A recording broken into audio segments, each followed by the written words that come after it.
Are you tired of self-doubt holding you back? Have you ever wished you could have the confidence to face your fears, go after your wildest dreams, and the tools necessary to live your best life? Hey there, amazing listeners. I'm your host and author of How to Grasp Confidence and Own Your Power. And I've made it my mission to help you break free from self-doubt and embrace confidence. Subscribe now and join us as we unlock the secrets to unshakable self-assurance. Let's dive in.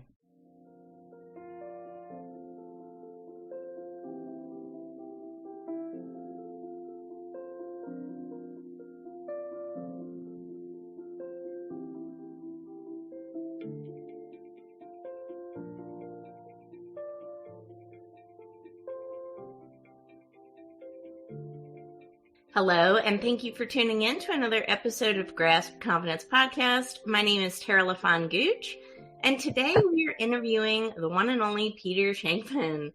Peter joins us from New York, and he was the former CEO of Help a Reporter Out, which was a really revolutionary thing.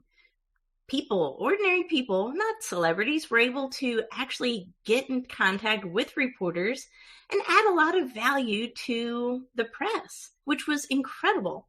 But now he started something even cooler and better, and I've used it and I love it. It's called Source of Sources, which is so amazing. So, Peter, I would love for you to introduce yourself and, of course, welcome to the show. How you doing? Peter Shankman. Good to be here. What can I tell you? The best way to describe it is I have massive ADHD, so I talk to everyone. And I travel a lot, so I'm on a plane a lot. So if you're on a plane next to me, unless you fake your death, I'm going to know everything about you by the time we land. And so that gave me a huge Rolodex. And I was running a PR firm, and I was consulting and doing a whole bunch of stuff, and would get calls all the time from journalists who knew me. Hey, I'm doing a story on whatever. Who do you know? And over time, they were coming in too fast. I couldn't handle them. And so I said, let me start an email newsletter or mailing list or whatever. And that turned into HARO. And HARO was acquired 3 years after I started it. And then over time, I guess the company that acquired HARO, I started getting emails from people saying, hey, you ever think of starting this up again? It's not really the same. It's not as good. And look, I don't judge. I know that the company that acquired them was bought by a private equity firm. I know that very few things in the world turn out well when they're acquired by, Red Lobster didn't go bankrupt because too many people were eating shrimp. They went bankrupt because they're acquired by private equity. So, I said, I don't really want to go home again. I can't really go home again. I don't want to do this again. It's the kiss of death for an entrepreneur because you always wind up doing it again. Yeah. And here we are. And so, I launched Source of Sources, I guess March, April of last year. And it blew up. It's gotten pretty big. We're at about 20-something thousand members already, and we're sending out 2 emails a day. We'll probably move that to 3 within the next few weeks because we're really starting to get a lot of queries in from journalists. It's going well, and it's with a small text ad at the top is supporting it, and it's doing better than I expected it to do. So it's I didn't expect anything really. I didn't plan on doing it, and so it's going really well. I'm having a lot of fun, and I'll keep doing it. I mean, I run other companies as well. I also, which is another reason I didn't want to do it. I'm like, well, I kind of have a couple of full-time jobs already. I don't really need to do this again. I also run a company called Mental Capital Consulting, where we help companies attract, hire, and retain neurodiverse employees and help them become more neuro-inclusive, make them better at making them neuro-friendly and helping to include both neurodiverse and non-neurodiverse employees. So between that, my corporate keynotes, writing books, it's a busy life. I'm also a single dad of a 11-year-old daughter. I should remember how old she is. So, between taking her to school every day and occasionally surprising her with a random Taylor Swift concert, it's been pretty crazy. So, but I'm having fun. I mean, I thrive on the busyness. I enjoy it. So things are good. You're also a multi-best-selling author. Oh yeah, I do that too. You forget about that, right? I sometimes forget. I'm a Peloton junkie. I'm also an Ironman triathlete. I have over 500 skydives. I try to keep busy. I love it. I have to ask, the neurodiversity, there's so much information yet so little depth of knowledge to it. I feel like a lot of companies don't really know how to utilize employees who are neurodiverse properly. And I mean, correct me if I'm wrong, but it seems they're highly functional, highly capable. Maybe they just need better leadership. I would love your take on that. Yeah, it's a couple of different things. It's a lot of the fact that I think companies don't know several things. Number one, they don't know exactly how many of their employees are neurodiverse. 51% of Generation Z identifies as neurodiverse. Wow. And that number is going to be higher, even going to be higher as Generation Alpha goes into the workplace. So that's number one. They don't understand that. Number two is there's a definite disconnect because there are still people in the C-suite who grew up under the just shut up, sit down, and focus mentality. And they don't, in their mind, it's either an excuse or the younger generations produce they just need to work harder. Yeah. Mentality. And I understand where that comes from because I grew up, ADHD, I went to the public schools in New York City, right? In the 70s and 80s. ADHD didn't exist. What existed was sit down, you're disrupting the class disease. And so, it's a different environment in that regard. And so to come from a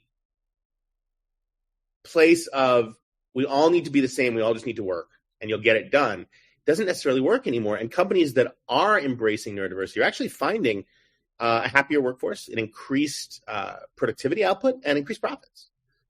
We work with clients like Morgan Stanley, Adobe, Google, Weber Shandwick, helping them to embrace neurodiversity. And the more they do, the more they see the benefits. So it's really that you get in there, you explain it, and then people start to get it. That's very powerful. Do you think there's something that, as leaders, either executive leaders or CEOs of companies can do to ultimately help, create better environments for neurodiverse people? Absolutely. I mean, just understanding that things are different, that not everyone's brain works the same, but that's not necessarily a bad thing because the fact that not everyone's brain works the same means that you can get better value from different employees. There's a, what's the name? Unit 9900. So the Israeli army, where military service is compulsory if you're an Israeli citizen. The Israeli army realized that there used to be an exemption on people with autism, for instance. And then they realized people with autism have great pattern recognition skills. And they literally created a division called Division 9900, which is made up of only neurodiverse soldiers. And the amount of data processing and pattern recognition that this unit does is light years above any other military force in the world. And it is just a shining example of what happens when you let people play to their strengths. Einstein is famous for saying a fish and a monkey are both fascinating creatures and they both have incredible abilities. But if you judge a fish by its ability to climb a tree, you'll be sorely disappointed. Yeah. And so the key is to understand what everyone is great at and let them do those things. And, I am brilliant when it comes to apparently coming up with new ideas and starting new companies and creating, I wrote a book on an airplane. I was bored and I wrote a book and it became a bestseller, but on the flip side, I can't schedule shit to save my life. So I have an assistant who she's been with me now 16 years, 15 and a half years ago, took away right access to my calendar. We didn't schedule this meeting. She did. Right? She did with you. And that's because if I did it, I'd screw it up. She took away right access to my calendar on the night that I scheduled, again, 15 and a half years ago, I scheduled 2 dinners on the same night at the same time. And I go to use my calendar the next day and it's not working. And she goes, I go, what's going on? She goes, no, it's working fine. It's working fine for me. She goes, when you want to schedule something, you ask me if you can do it and I'll let you do it or not. Like, that's really presumptuous. That's rude. She's like, Peter, you scheduled 2 dinners on the same night. Like, come on, that's not that big of a deal. And she goes, you schedule them on separate continents. You're done. And yeah, I had scheduled dinner in Europe at the same time I scheduled dinner in New York. And because the Europe timeline, it looked like it was midnight. I thought, I can make that. I didn't even click on me that it was. So I'm like, yeah, we're done. So I haven't had access to my calendar in 15 years plus. It works. That's how it's supposed to be. I love her title too. Calming influence to Peter Shankman. Yes. I was like, how'd that happen? Yeah, you know. I love that. It's good to know the story because I did remark to her. I said, I love your title. It's great. It's unforgettable, right? Yep.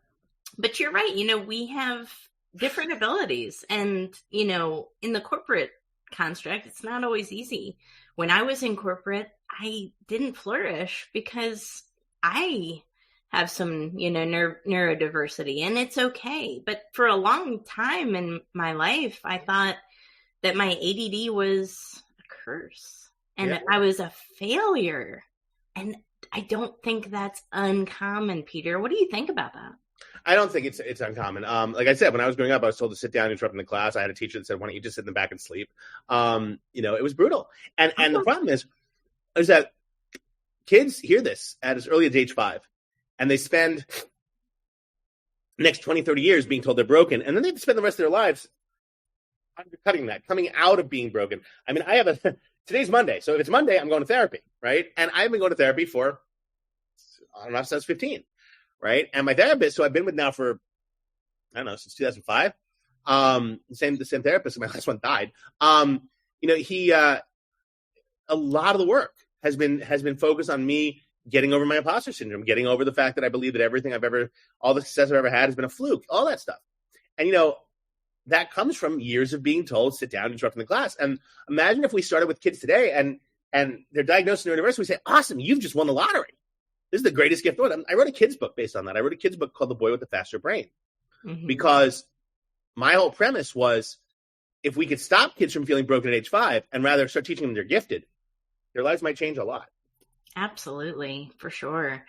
No, that is fundamental. And, the imposter syndrome that you're talking about, I relate to that too. And I think that resonates with a lot of people growing up, being told there's something wrong with you. Why aren't you like these people or your brothers, your sisters, your classmates, whatever? It also leads to a lot of comparison behavior, right? So it feels like it fuels that inner bully, that imposter syndrome, and just exacerbates the lack of confidence you may already be experiencing. I never really thought about that. It grows. Yeah, it really, and it just sits there. It just sits there. Because then you wind up, dwelling on that, thinking about that, and any success you have feels like you got lucky. Wow. It doesn't feel that you worked for it. Wow. So a lot of people are listening to this right now, and maybe they're going through this. Maybe they're thinking they're a failure. Maybe they're thinking that, maybe their business isn't succeeding. Have you ever failed? I would love to. I fail all the damn time. I fail all the damn time. It's like, I have rules in place to limit my failures. I don't stay up late. I rarely drink anymore. When you're ADHD, I have 2 speeds. I have namaste and I'll cut a bitch. And there's really no middle ground there. And so I'm constantly putting rules into place to make sure that I stay on a path that's correct. But, I'm human, right? I also screw things up. And yeah, I mean, I screw up all the time. The whole point of life is to screw up and learn from it. Yeah. Right. And I don't think people are aware of that. They think if they screw up, they're a failure. There's a difference between screwing up and being a screw up. That's a huge thing. It is, but we often equate that one, singular incidence of I am this. So, if our business failed, if we filed for bankruptcy, if our boyfriend, husband, wife, whatever left us, whatever it is, we equate that to, instead of it happened to me or whatever, we equate that as I am this now. Yep. And that's not easy. No, it's not. You're not a product of your mistakes. You're a product of learning from your mistakes. What you've learned from your mistakes are what allows you to do better next time. Absolutely. Have you ever let failure get the best of you? Has it ever led to a depression or a state? Yeah, I've fought depression in the past, but I don't necessarily think it's depression on the line of it's not from a specific mistake. Depression is usually from a series of collectives, right? A collective series of things that have happened to you. And so I think for me, it's more about a setback is more frustrating to me because when you're ADHD, you like moving forward. And even when you're standing still, it feels like you're going backwards. The only success is moving forward. And so if you're not moving forward, like I said, it feels like you're going backwards. So the key is to figure out a way to constantly be moving forward. And that could be something as simple as just getting a workout in and knowing you've done that. Whatever it is, but you gotta constantly have something to do.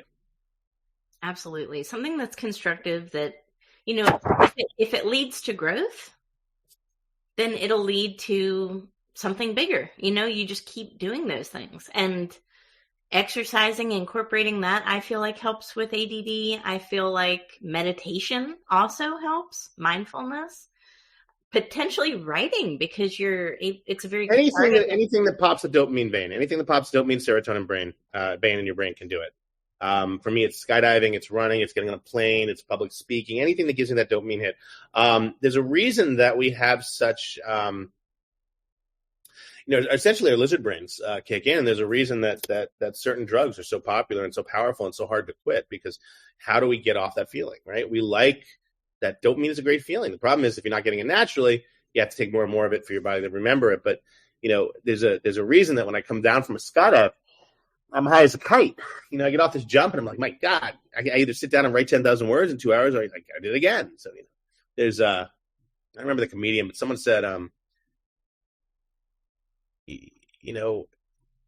there's a reason that, oh, actually, no, it wasn't. It was Robin Williams. And he was opening up about his addictions. And he said, yeah, the reason that cocaine is so hard to give up is because you just made 50,000 people laugh. You know what a high that is. And you want that high to continue when you go off the stage. And he's 100% accurate. It's entirely true. When I get off that stage, my assistant actually books flights for me based on when I'm done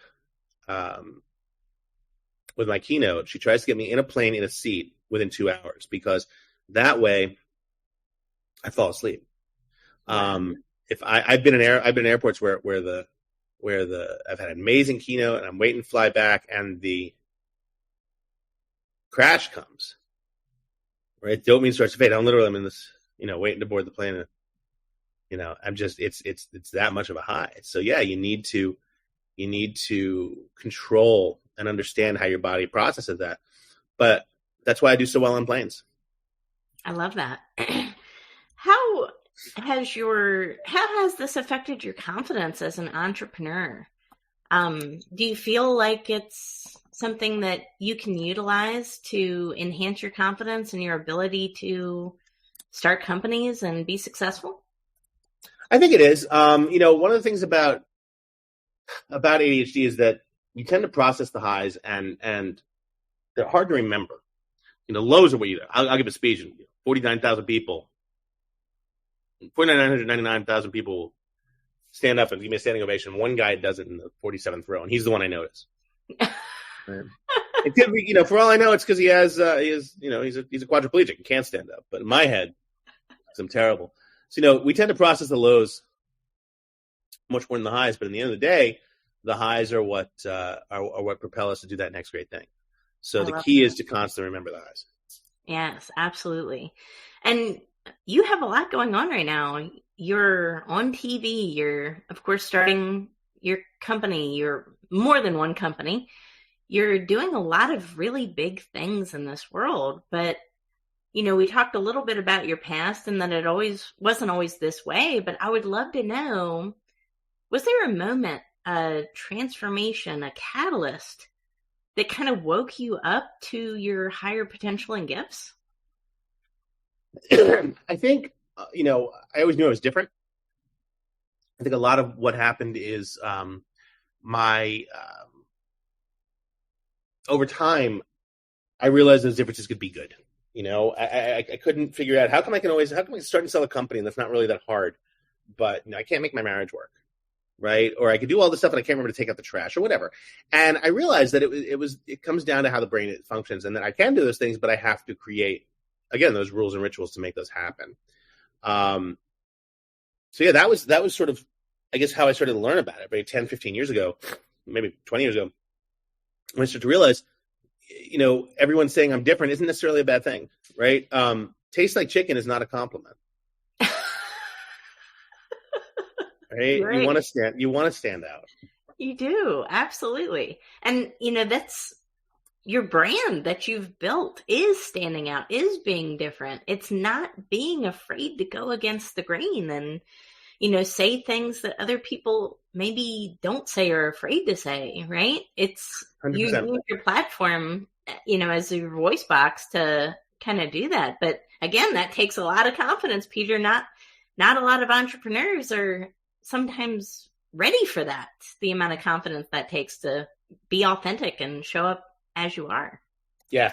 And look, but at the end of the day, what are you going to do? Right? It's like you either do it or you don't do it, but life goes on. That's right. Exactly.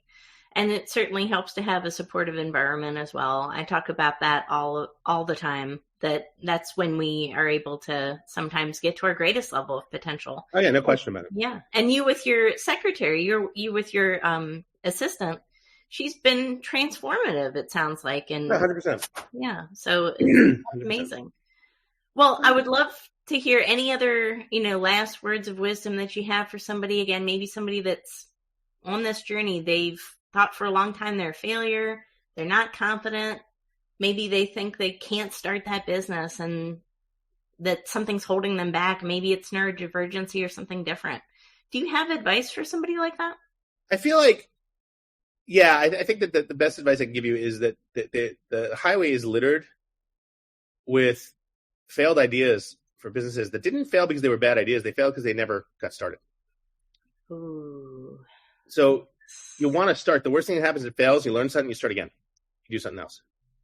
Yes. The point of it is to take action and get started, because we can think about something all day and be a castle builder and a dream maker, right? Or we can put in the activity and just try it. And there's no such thing as failure. No, it's just learning. And that's the thing to keep in mind with neurodiversity is that because our brains work so fast, we can come up with these ideas. And what a waste if we don't do anything about them. What a waste. Absolutely. Well, I love that. Thank you so much, Peter, for the amazing interview today. And thank you for everyone who tuned in to this episode of Grasp Confidence Podcast. We will catch you on the next episode. Take care. And that's a wrap for this episode of Grasp Confidence. Thank you for joining me today and investing in yourself. Remember, building confidence is an ongoing journey, and each step you take brings you closer to the empowered, fearless version of yourself that you were born to be. Don't forget to visit my website, follow me on social media, and purchase my book, which is available on Amazon. Thank you for listening. We will see you on the next episode. Stay confident.